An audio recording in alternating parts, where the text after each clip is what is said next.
Do your microgreens get moldy or smell odd? Here's how to keep them clean and contamination-free, before and after growing. Wash your trays, tools, and containers with warm soapy water. Then sanitize them with a mild bleach or food-safe solution. Always start with new or sterilized growing medium. Reusing old soil can spread mold and bacteria. Pick high-quality microgreen seeds.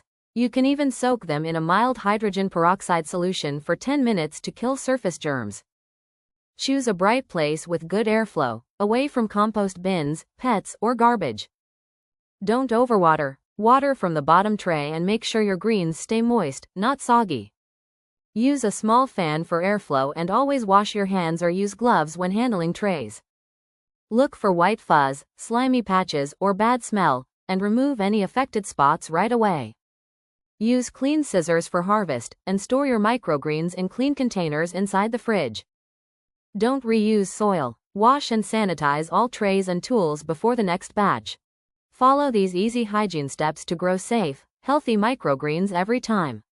Like, share, and subscribe for more clean growing tips.